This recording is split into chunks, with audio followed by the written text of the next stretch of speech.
What happens when a Hollywood legend sits down for what should be a routine interview, only to discover the host has prepared something so inappropriate, so deeply personal, that it crosses every line of decency? Tonight, we're diving into one of the most shocking moments in late-night television history, when Clint Eastwood, the man who never backs down from anything, found himself pushed so far that he did something nobody saw coming.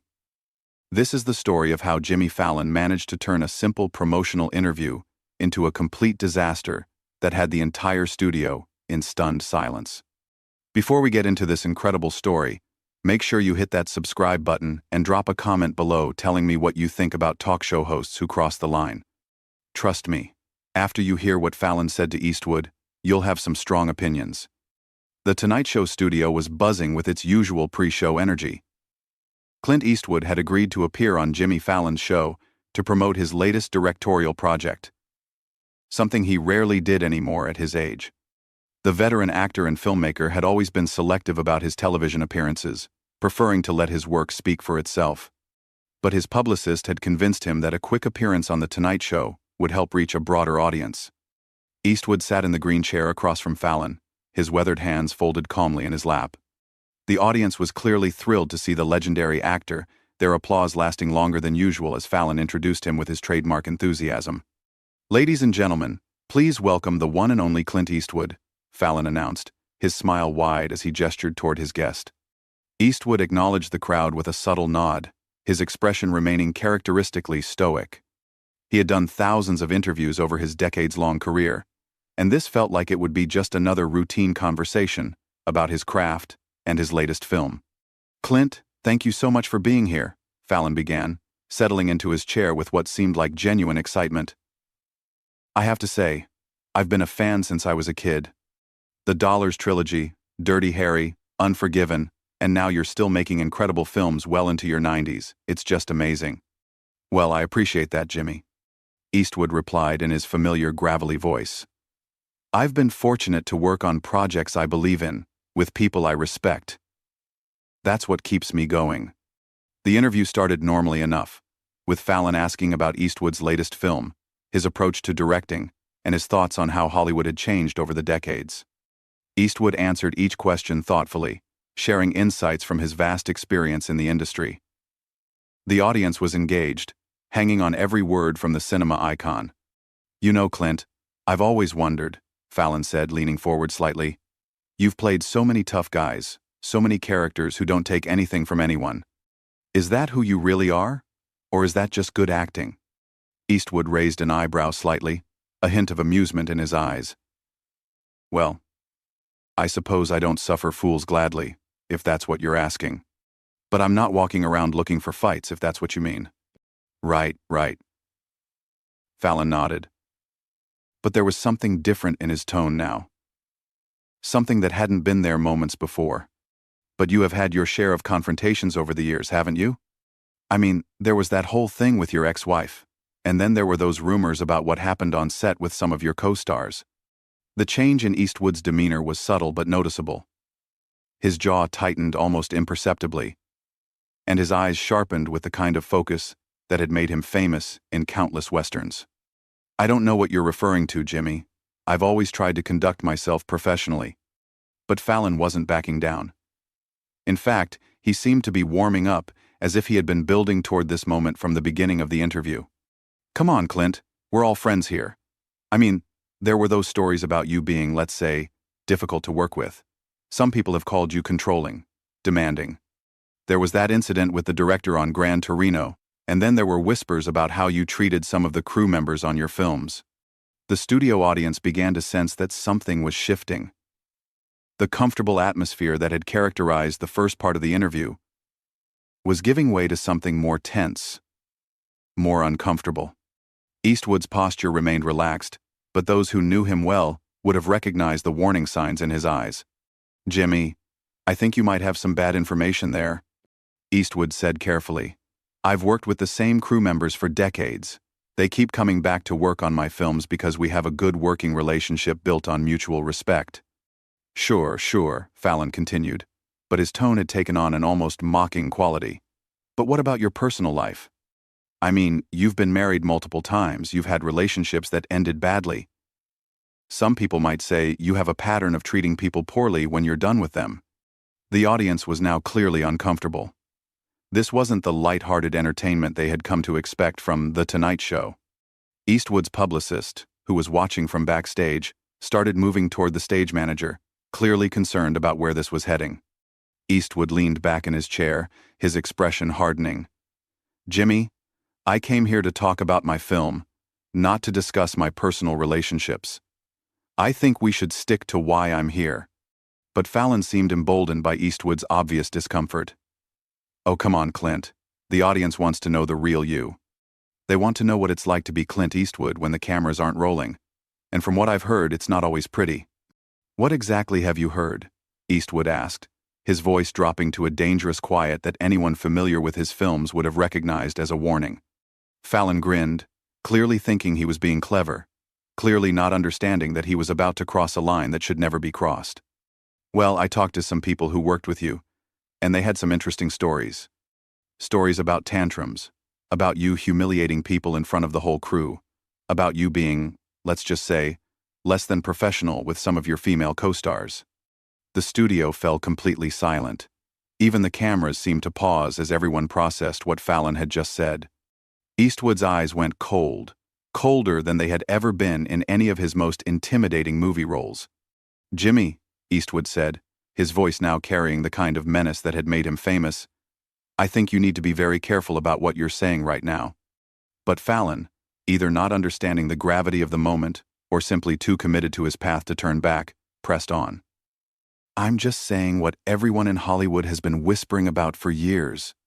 Maybe it's time someone finally asked you directly about it. Jimmy, you have 10 seconds to apologize and change the subject, or this interview is over." Fallon laughed, actually laughed, as if Eastwood's warning was some kind of joke. "Oh, come on, Clint. You're not going to storm off like some diva, are you? That would just prove my point." "Your point?" "That you can't handle being challenged. That you're used to everyone just kissing your ass because you're Clint Eastwood. You think that's what this is? A challenge? Isn't it? I mean, you've spent decades having everyone treat you like some untouchable icon. Maybe it's time someone asked the hard questions." "The hard questions. Jimmy, you're not asking questions. You're making accusations based on gossip and rumors." "Are they rumors, though?" "Because I have to tell you, the things I've heard are pretty specific. Like that time on the bridges of Madison County when you supposedly made Meryl Streep redo her crying scene 15 times because you said her tears weren't authentic enough. That never happened. Or what about Annie Corley? She was in the gauntlet with you, wasn't she? She had some interesting things to say about how you treated the female cast members. Annie Corley has never said anything negative about me publicly. Publicly, no. But privately, that's a different story." "You're lying." "Am I?" "Because she specifically mentioned an incident where you cornered her in her trailer and made some very inappropriate comments." Eastwood's hands gripped the arms of his chair. "That is absolutely false, and you know it." "Do I know it? Because from where I'm sitting, it sounds exactly like something you'd do. The powerful director, the vulnerable actress, the isolated location shoot. Jimmy, you are walking into very dangerous territory right now." "Dangerous for who? For me? Or for you when the truth comes out?" "There is no truth to come out because none of this happened." "But it did happen, didn't it, Clint? Maybe not exactly as I described, but something happened. Something you don't want people to know about." "Nothing happened." "Then why are you getting so angry?" "I'm not angry. I'm disgusted." "Disgusted? That's interesting. Are you disgusted at me for asking, or disgusted at yourself for what you've done?" "I'm disgusted that someone would invite me on their show under false pretenses and then ambush me with fabricated stories." "Fabricated? That's a strong word. Are you saying all these people are liars?" "I'm saying you're a liar, Jimmy." The audience gasped. Fallon's smile faltered for just a moment before returning. But now it looked forced. Almost manic. "Wow, okay. So now I'm a liar for doing my job as a journalist." "Your job as a journalist?" "Jimmy, you host a comedy show. You play games with celebrities and do stupid skits. Don't pretend you're some kind of investigative reporter. Maybe I'm expanding my horizons. Maybe it's time The Tonight Show started asking the questions that matter. And you think ambushing guests with false accusations matters? I think holding powerful men accountable matters. I think giving voice to the people you've silenced over the years matters. What people have I silenced? The ones who were afraid to speak out because of your reputation, because of what might happen to their careers if they crossed Clint Eastwood. That's paranoid nonsense. Is it? Because I have to ask, what happened to Sandra Locke? Eastwood went very still. What did you just say? Sandra Locke, your longtime partner, both personally and professionally. What happened to her career after she tried to break away from you? Sandra and I had creative differences. It happens in this business. Creative differences? Is that what you call it when you blacklist someone from Hollywood? I never blacklisted anyone. No, because Sandra seemed to think you did. She had some very specific allegations about how you used your influence to make sure she couldn't get work. Sandra had her own problems. Her career difficulties had nothing to do with me. Really? Because she filed a lawsuit saying otherwise. She claimed you sabotaged her career out of spite. That lawsuit was settled. Settled, yes, but not denied. You paid her money to go away and keep quiet, didn't you? That's not how settlements work, Jimmy. Isn't it? You pay someone enough money, and suddenly they can't talk about what you did to them. Seems like a pretty convenient system for someone with your resources. You're twisting everything. Am I? Because it seems like there's a pattern here. Women get close to you. They work with you. They trust you. And then when things go bad, somehow their careers suffer while yours continues to thrive. That's not true. What about Sandra Locke's allegations about the abortions? Stop. She claimed you forced her to have 2 abortions and then got a tubal ligation. That's pretty controlling behavior, wouldn't you say? Jimmy, I'm warning you. Warning me? See, this is exactly what I'm talking about. The intimidation. The threats. Is this how you handled Sandra when she tried to speak out? You don't know what you're talking about. Don't I? Because these are her words, Clint, not mine. She said you were controlling, manipulative, that you used your power to dominate every aspect of her life. Sandra had issues. Issues? Or did she just have the courage to finally tell the truth about what you're really like? The truth? Jimmy, the truth is that you've done no research, you've fact-checked nothing, and you're just throwing out wild accusations hoping something sticks. The truth is that you've been getting away with this behavior for decades because everyone in Hollywood was too afraid to call you out. There's nothing to call me out for. No? Then explain to me why so many people have the same stories about you. Explain to me why Sandra Locke would lie about something so serious. I'm not explaining anything to you. Because you can't, can you? Because deep down you know that some of this is true. None of it is true. Come on, Clint. We're all adults here. You can admit that maybe you weren't always the good guy in these situations. I don't have to admit anything to you. But you do, don't you? I mean, if you're innocent of all these things, wouldn't you want to clear the air? Wouldn't you want to defend yourself properly? I am defending myself. By denying everything? By refusing to engage with the specifics? That's not a defense. That's avoidance. It's not avoidance when the accusations are baseless. But are they baseless, Clint? Because I have to tell you, talking to the people I've talked to, reading the depositions from the Sandra Locke case, looking at the pattern of behavior over the years, it paints a pretty disturbing picture. What depositions? That case was sealed. Was it? Because information has a way of getting out, doesn't it? Especially when people are ready to finally tell their stories. Eastwood stood up slowly, his movement deliberate and controlled, like a predator preparing to strike. The entire studio fell silent as he towered over Fallon, who suddenly seemed to realize he might have pushed too far. Sit down, Clint. We're not done here. Oh, we're done, Jimmy. We've been done since you decided to turn this into a tabloid hit piece. I'm just asking questions that need to be asked. No, you're spreading lies and calling it journalism. There's a difference. Are they lies, though? Because everything I've said tonight can be verified. Verified by who? Your mysterious sources? Your sealed depositions that somehow aren't sealed anymore? By people who were there, Clint. People who saw what you really are when the cameras weren't rolling. And what am I, Jimmy? According to your crack investigation, what exactly am I? You're a bully. You're someone who uses their power to hurt people, especially women, and then hides behind lawyers and NDAs to keep them quiet. That's enough. Is it? Because I think we're just getting started. I think there's a lot more to unpack here. Ron, there's nothing to unpack because none of this is real. You've constructed this entire narrative out of gossip and speculation. Have I? Because I also have some information about your relationship with your daughter, Francesca. Some pretty troubling stuff about how you treated her when she was trying to make it in the industry. Eastwood's eyes went dead cold. Do not mention my children. Why? What are you afraid I'll find out? Jimmy, I'm going to say this once. Do not bring my family into this. But they're already in it, aren't they? I mean, your relationship with your kids has been pretty rocky over the years. There was that whole custody battle with Francis Fisher, and then there were those reports about you being absent from your children's lives. That's it. Eastwood started removing his microphone, his movements sharp and angry now. Whoa, whoa, whoa. Where are you going? I'm leaving. You can't just leave in the middle of an interview. Watch me. Clint, sit down. We need to finish this conversation. There is no conversation, Jimmy. There's just you making wild accusations based on nothing. Based on nothing? I have documentation. I have witness statements. I have a pattern of behavior going back decades. You have lies. Prove it. Stay here and prove it. Defend yourself like a man instead of running away.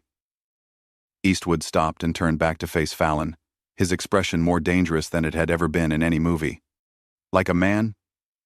Jimmy, if you want to see what I'm like as a man, keep pushing. Is that a threat? It's a fact. You've spent the last 20 minutes attacking my character, my relationships, and now my children. You've crossed every line of decency and professionalism. I've asked tough questions. You've told lies. Then sue me. Maybe I will. Good luck with that. Truth is an absolute defense. Truth? Jimmy, you wouldn't know the truth if it walked up and introduced itself to you. The truth is that you're a controlling, abusive man who's spent decades hurting people and getting away with it because of your fame. And the truth is that you're a failed comedian who's so desperate for ratings that you'll destroy a man's reputation with fabricated stories. Failed comedian? I host The Tonight Show. And you're doing a piss-poor job of it. The audience gasped again. Some people started applauding, others looked uncomfortable, and a few began heading for the exits. You know what, Clint? This is exactly what I expected. When confronted with the truth about yourself, you resort to personal attacks and intimidation. Personal attacks? Jimmy, you just spent 20 minutes personally attacking me with lies and gossip. I asked legitimate questions about your behavior. You assassinated my character on national television. I gave you a platform to defend yourself. You gave me an ambush. And now you're proving everything I said by storming off like a child. Eastwood stopped again, his hand on the edge of the set. Like a child? Yes, a child who can't handle being called out for his bad behavior. Jimmy, in my entire career, I have never walked off a set, never walked out of an interview, never lost my temper in public. You have managed to accomplish something that nobody else in 50 years has been able to do. And what's that? You've shown me what happens when someone has absolutely no integrity, no professionalism, and no respect for their guests or their audience. I have plenty of integrity. No, you don't. You invited me here under false pretenses, you ambushed me with lies, and you've spent the entire time trying to destroy my reputation for your own entertainment. I'm holding you accountable. You're holding me accountable? For what? For having a successful career? For working with talented people? For making films that matter? For hurting people along the way? I have never hurt anyone the way you've hurt me tonight. Oh, please, you're Clint Eastwood. You'll be fine. Will I? Jimmy, you've just accused me of sexual harassment, abuse, blacklisting, and controlling behavior. You've dragged my ex-partners and my children into this circus. You think that doesn't have consequences? If it's not true, then it doesn't matter. It doesn't matter? Jimmy, we live in a world where accusations stick, regardless of their truth. You know that. Everyone knows that. Then maybe you should have thought about that before you did the things you did. I didn't do anything. So you say. So I know. Well, we'll see, won't we? I have a feeling this conversation is going to open up a lot of doors for people who have been waiting to tell their stories about you. Eastwood stared at Fallon for a long moment, his anger replaced by something that looked almost like pity. "Jimmy, you have no idea what you've just done, do you? I've done my job. You've destroyed whatever credibility you had as a host. You've shown your audience that you're willing to attack a guest with unsubstantiated allegations. You've proven that you're not a journalist, not a comedian, and certainly not a decent human being. And you've proven that you can dish it out, but you can't take it." "Can't take what? Lies? Slander? Character assassination?" "You're right. I can't take that, and I won't." "So you're leaving?" "I'm leaving." "Running away?" "No, Jimmy. I'm making a statement. I'm showing everyone watching that there are still some people in this world who won't sit quietly while someone tries to destroy them with lies. Good luck explaining this to your fans. My fans know who I am. They've had 50 years to judge my character through my work and my actions. They don't need your version of the truth. We'll see about that." Eastwood walked toward the edge of the set, then stopped one final time.